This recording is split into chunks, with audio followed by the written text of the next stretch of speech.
कल लोकसभा में भारी हंगामे के कारण बार बार कार्रवाई स्थगित हुई। शाम 5 बजे प्रधानमंत्री मोदी को राष्ट्रपति के अभिभाषण पर चर्चा का जवाब देना था, लेकिन हंगामे की वजह से हो नहीं सका। आज राज्यसभा में प्रधानमंत्री जवाब देंगे, लेकिन विपक्ष इस बात पर अड़ा है कि नेता विपक्ष नहीं बोल पाए तो प्रधानमंत्री कैसे बोलेंगे। थोड़ी देर में कांग्रेस अध्यक्ष मल्लिकार्जुन खड़गे के घर पर विपक्षी नेताओं की बैठक है। इस बैठक में विपक्षी नेता जो है वो आगे की रणनीति तय करेंगे।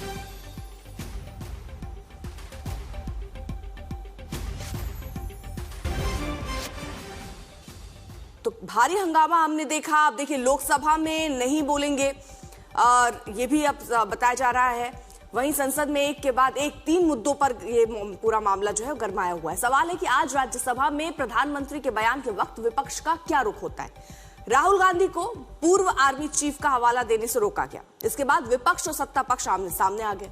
इस गतिरोध को किताब वर्सेस किताब और गद्दार वाले बयान पर घमासान से और तेज कर दिया है।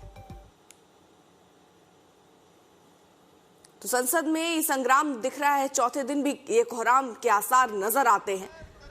जबरदस्त संग्राम। यहाँ पर राहुल गांधी और उनके नेता जो है तमाम कांग्रेस के, वो ये कह रहे हैं कि राहुल गांधी को बोलने नहीं दिया गया।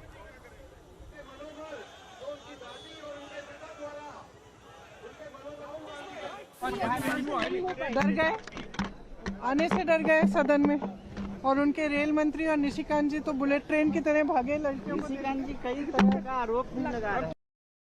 बीजेपी ने लोकसभा में प्रधानमंत्री मोदी को बोलने न देने का आरोप लगाया, तो विपक्ष ने प्रधानमंत्री के सदन में न आने का मुद्दा बनाया। ये दुर्भाग्य है, संसदीय इतिहास में पक्ष और विपक्ष होते रहा है और ट्रेजरी बैंक का केवल दायित्व नहीं होता सदन को चलाना। पहली बार देश में राष्ट्रपति के अभिभाषण पर इस तरह का हंगामा करे, ये तो अबोध बालक की तरह कर रहे हैं हंगामा। आज तो लगा कि ट्रेजरी बेंच के तरफ चल दिए, सब लोग मारपीट करेंगे। संध्या जी थी, उनके साथ भी शब्दों का अब्यूज हुआ। बिट्टू का आज हाथ पकड़ लिए, उसको भी गद्दार कहा। क्या समझते हैं? जब जब मोदी डरता है सदन को छोड़ के भागता है। डर के मारे भाग गए तो कहने के तो कुछ है ही नहीं, क्योंकि उन्होंने जितना ताकत से उन्होंने कहा कि ये तो बुक एग्जिस्ट ही नहीं करता है ही नहीं, और उनको देखे वो बुक ही है, सब कुछ है। तो वो डिस्कशन वो बोलना चाहते हैं कि हम विपक्ष, हमारा प्रॉब्लम क्या है। ये कांग्रेस का मुद्दा या एसपी का मुद्दा या तृणमूल का मुद्दा नहीं है। ये मुद्दा है कि विपक्ष क्या बोलेगा, विपक्ष क्या राष्ट्रपति का भाषण पे बोलेगा, वो सरकार तय नहीं कर सकता है। सरकार मैक्सिमम उनका स्पीच रेडी कर सकता है, हमारा स्पीच सरकार नहीं रेडी कर सकता है। This is the main point. BJP सांसद मनोज तिवारी भी विपक्ष के हंगामे पर मोर्चा खोलते नजर आए। प्रधानमंत्री जब बोलने आने वाले थे, तब इन्होंने बेल में आने के बाद जहां प्रधानमंत्री जी बैठते हैं उस पे चढ़ गए और वहां से भी 3-4 चेयर आगे जा करके इन्होंने बवाल किया और उस आगे प्री प्लान महिलाओं को रखा। आगे सबसे महिलाओं को रखा, पीछे अपने लोग आए। इनकी पूरी मनसा आज लड़ाई करने की थी। वो तो धन्यवाद है किरण रिजिजू जी का, धन्यवाद है हमारे अश्विनी वैष्णव जी वहां थे। सब लोगों ने उनको रिक्वेस्ट कर करके, प्रार्थना कर करके पीछे हटाया।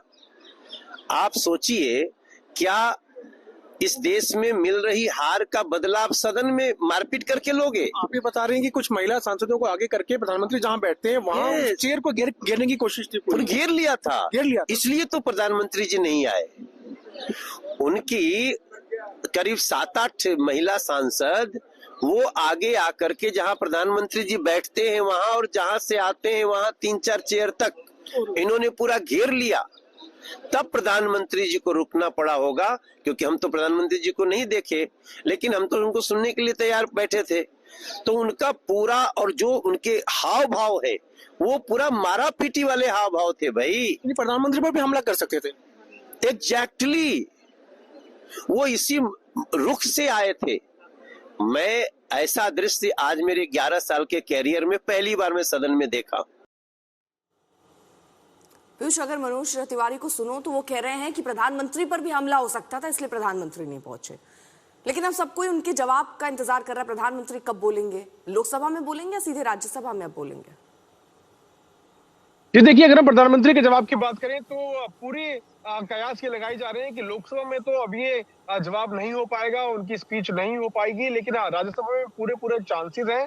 लगभग 4 से 5 बजे के आसपास प्रधानमंत्री आज राज्यसभा में जवाब दे सकते हैं। कल हमने देखा किस तरह से हंगामा काफी ज्यादा हो गया था लोकसभा के अंदर। जब 5 बजे के आसपास प्रधानमंत्री को बोलने आना था तो उस वक्त विपक्ष के सांसद प्रधानमंत्री जहां बैठते हैं वहां पर पहुंच गए थे। पूरे इलाके को जहां पर प्रधानमंत्री बैठते हैं, उस कुर्सी के आसपास जो पूरा एरिया है उसको विपक्षी सांसदों ने घेर लिया था और महिला सांसद जो है वो आगे थी।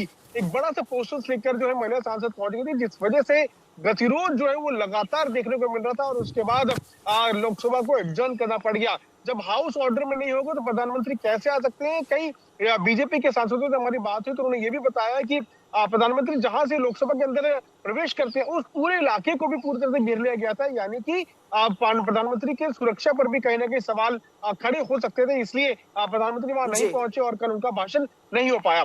आज राज्यसभा में जो है कयास ये लगाए जा रहे हैं कि प्रधानमंत्री बोल सकते हैं। ऐसा इसलिए क्योंकि लगभग जितने भी स्पीकर थे राज्यसभा के उन सभी स्पीकर ने अपना वक्तव्य रख दिया है। चुनिंदा कुछ स्पीकर जो है वो बचे हैं, तो कयास ये लगाए जा रहे हैं लगभग 4 से 5 के आसपास शाम में प्रधानमंत्री बोल सकते हैं और बजट पर जिस तरह का बजट है क्या क्या उसकी खूबियां हैं। ठीक है पीयूष, तो अब देखना होगा कि आज स्थिति क्या रहती है।